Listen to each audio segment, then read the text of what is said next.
যদি বলতে চাই এটা বাংলাদেশ একটা স্বাধীন দেশ। এই দেশে নারী পুরুষ নির্বিশেষে, আমি যদি নারী পুরুষ তৃতীয় লিঙ্গ কথাও বলি, এটা সবার দেশ, এটা সবার সমান অধিকার। আমাদের সংবিধানেও সেটাই বলা আছে যে নারী পুরুষ নির্বিশেষে সকলের সমান অধিকার। আর কক্সবাজার এমন একটি জায়গা, এটা একটা পর্যটন এরিয়া, এখানে মানুষজন ঘুরতে আসে ফিরতে আসে। এবং যে ঘটনাটি হয়েছে, আমি হচ্ছে কক্সবাজারের স্থানীয় এবং আমি এখানে ছোটোবেলা থেকে বেড়ে উঠেছি এবং উন্নয়ন কর্মী হিসেবে কাজ করছি লাস্ট 7 ইয়ার্স ধরে, এবং আমি হচ্ছে নারীর ক্ষমতায়নে কাজ করছি। তো এটা আমার জন্য খুবই লজ্জাজনক। নিউজে বিভিন্ন জন হচ্ছে কি যে হেনস্থাকারী তাকে হচ্ছে কি সাপোর্ট দিচ্ছিল, এবং আমরা দেখেছি যে হেনস্থাকারীর পক্ষে প্রশাসনও একটি অংশ তাকে সমর্থন দেওয়া হচ্ছিল। এই বিষয়টি খুবই নিন্দাজনক। আমরা চাই কক্সবাজার সহ পাহাড় সমুদ্র সব কিছুই নারী বান্ধব হোক, এবং নারী বান্ধব একটি সমাজ ব্যবস্থার জন্য আমাদের যে লড়াই, সেই লড়াই আমরা বেগবান রেখেছি। কক্সবাজার থেকে আমরা আবারও পুনরায় আওয়াজ দিতে চাই, এখানে কোনো রকম বৈষম্য আমরা চাচ্ছি না। এই কক্সবাজার সমুদ্র সৈকত থেকে শুরু করে পাহাড় পর্বত সব কিছুই একজন পুরুষ যেভাবে চলাফেরা করবে, একজন নারীও সেভাবে চলাফেরা করবে। এখানে কোনো রকম বৈষম্য যাতে রাখা না হয়।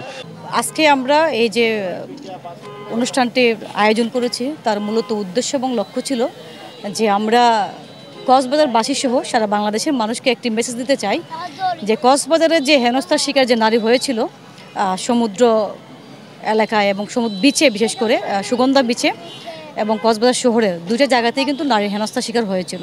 এবং পরবর্তী প্রেক্ষিতে কিন্তু হচ্ছে বিশেষ করে যারা কক্সবাজারে অবস্থান করছে বিভিন্ন জেলা শহর থেকে যারা কাজ করে এবং যারা কক্সবাজারের স্থানীয়, তাদের মধ্যে কিন্তু একটা আমি যদি বলি হচ্ছে নারীদের মধ্যে একটা ভয় বা ভীতি কাজ করতেছিল যে কক্সবাজারের সমুদ্র সৈকত এতটাই অনুনিপাত হয়ে গেল যে একজন নারী হচ্ছে রাতের বেলা সে হাঁটতে পারবে না, একজন ট্রান্সজেন্ডার সে রাতের বেলা হাঁটতে পারবে না। আমি জানি না আপনারা সেটা নিয়ে দুঃখিত কিনা, কতটুকু দুঃখিত। আমরা আসলে সেটা নিয়ে ভীষণ দুঃখিত, কারণ স্বাধীনতার 53 বছর পরেও এসেও যদি আমাদের বলতে হয় নারীর নির্যাতনের বন্ধ কথা জপতে হয় এবং নারীর নিরাপত্তার বিষয়ে যদি আমাদের কথা বলতে হয়, এখন দুঃখের বিষয় হচ্ছে আমরা তাহলে নতুন বিষয় নিয়ে কখন কথা বলবো? আমরা কবে এভাবে নতুন বিষয় নিয়ে আলোচনা করব? কখন আমরা নতুন বিষয় নিয়ে অনুষ্ঠান করব?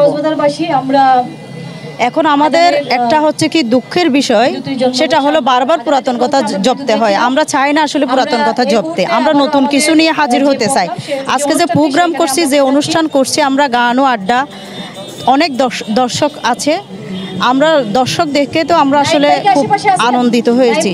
কিন্তু একটা বিষয় হচ্ছে কি আমরা মানতে পারছি না, খুব আহত হচ্ছি, বারবার পুরাতন বিষয় নিয়ে আপনাদের কাছে আমরা হাজির হচ্ছি। আসলে পরিবর্তন তো একটা সময় সাপেক্ষ ব্যাপার, এবং এখানে না আসলে আমাদের আগে এটা বিশ্বাস করতে হবে যে আমাদের পরিবর্তন দরকার। আমাদের যে চিন্তা চেতনা মন মানসিকতার পরিবর্তন যে দরকার, এটা যদি আমরা বিশ্বাস না করি তাহলে কিন্তু পরিবর্তন আসবে না। বাইরে থেকে যতই আমরা বলি না কেন, পরিবর্তন আসতে হলে মানুষের মনের ভেতর থেকে আগে ওই ওই আকাঙ্ক্ষাটা জাগতে হবে যে হ্যাঁ, আমাকে নিজেকে আগে বদলাতে হবে। কারণ ব্যক্তি থেকে পরিবার, পরিবার থেকে সমাজ, সমাজ থেকে তবে না রাষ্ট্র, তাই না?